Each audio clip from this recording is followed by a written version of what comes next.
This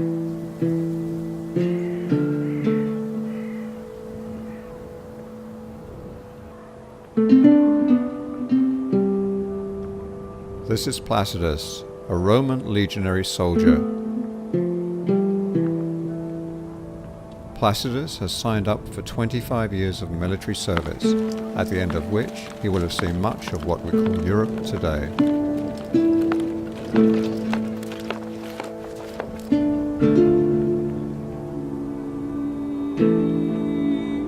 The region he has been sent to, which we now call the Netherlands, looks completely different from the place where he was born and raised.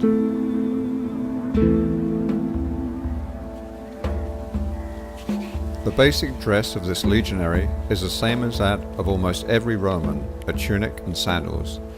A tunic is a long woolen shirt, girded around the middle with a leather belt or strap. For underwear he may use a loincloth and a linen tunic.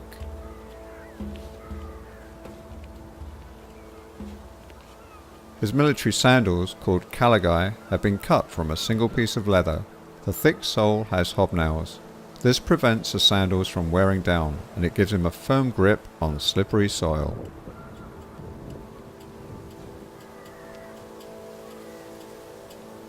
In addition, he wears a scarf to protect his neck and shoulders from the sharp edges of his armor. During the cold winter months, Placidus may wear several long-sleeved tunics, trousers, and woolen socks.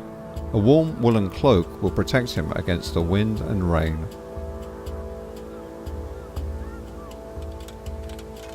Being a legionary soldier, Placidus is of course well armed, but his body is also very well protected by a helmet, armor, and a shield. His body armor, or lorica, is made of iron plates riveted to heavy leather straps on the inside of the harness, so they won't break easily during a fight. A lorica consists of 4 parts. The 2 shoulder pieces and 2 body pieces can be taken apart for easy maintenance and transportation. When the armor is assembled, Placidus can put it on like a jacket. The lorica is fastened with leather straps that run through the hooks at the front and back. It weighs almost 10 kilos, but because the different parts move along with the body movement and the weight is spread evenly over the upper body, he can wear it in relative comfort all day long. This type of segmented armor offers very good protection against both slashing and stabbing weapons. The military belt, which is called a cingulum, ensures the weapons remain firmly in place.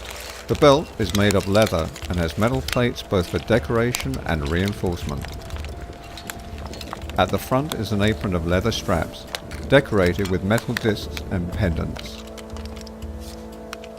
On his head, Placidus wears a helmet, or galea. It is made of iron or sometimes of a brass alloy. The helmet is designed to offer maximum protection to the soldier's head. A neck plate, ear guards, cheek pieces, and a brow band all help to defer or cushion the blow of an enemy weapon. The helmet is tightened with a leather strap under the chin.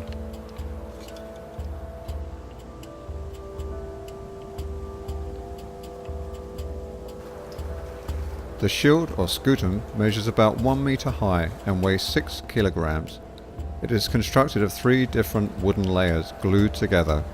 The shield is covered in linen or leather and painted in bright colors. The edges are protected by metal strips, making the shield more solid.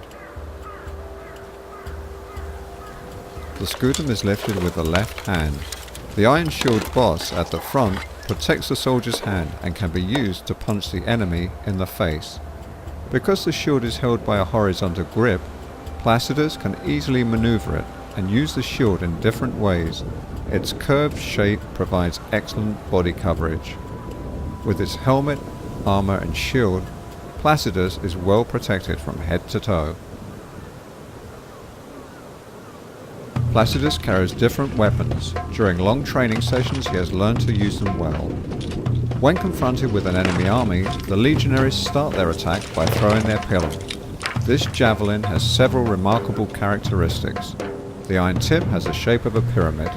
Not only does it inflict nasty wounds, it is also very difficult for the enemy to pull it out of his shield, leaving him no other option than to throw it away. The iron shaft of the javelin is very thin, so the spear can pass through the enemy's shield to penetrate the person behind it. After the pilum is launched at the enemy, Placidus takes out his primary weapon, the gladius, a short stabbing sword.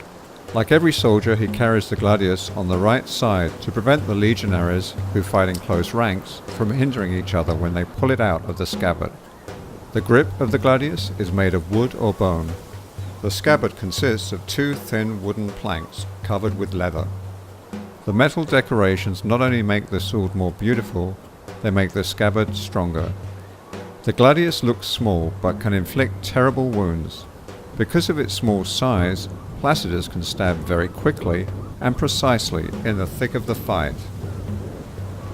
On the left side of his belt he carries a dagger, a pugio. This is not a standard legionary's weapon. Placidus has brought it from the pay he has saved. Sword, belt and dagger are sometimes silvered or enamelled and decorated with beautifully engraved images.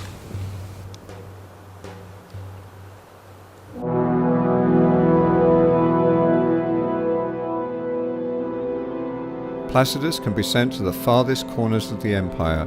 As a Spanish farm boy he was trained near Barquino, after which his unit was sent to Avaricum in modern-day France. Now he is stationed in the Netherlands, in the legion's camp of Noviomagus, at the northern frontier of the Roman Empire. In all the places where the empire is expanded, where people rise in revolt against the Romans, or where enemy tribes cross the borders, the legions must be present at short notice. During these long marches, they must carry their heavy equipment and personal belongings themselves. Everything that Placidus owns he carries with him in several bags and a net, containing things like money, dice, tinderbox, plate, cup, a supply of salt, pans, food, knife, spoon, razor, canteen, and a wax tablet with a pen. In addition, he carries spare clothing and sandal.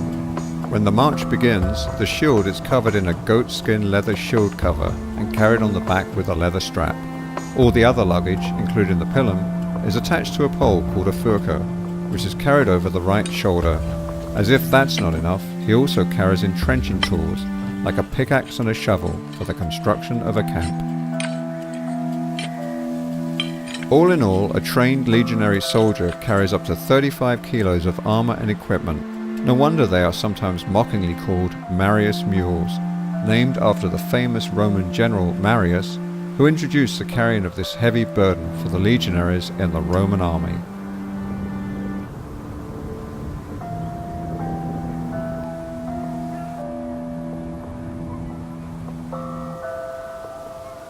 Placidus still has 20 years of service to look forward to, but this cold, wet region he will not soon forget.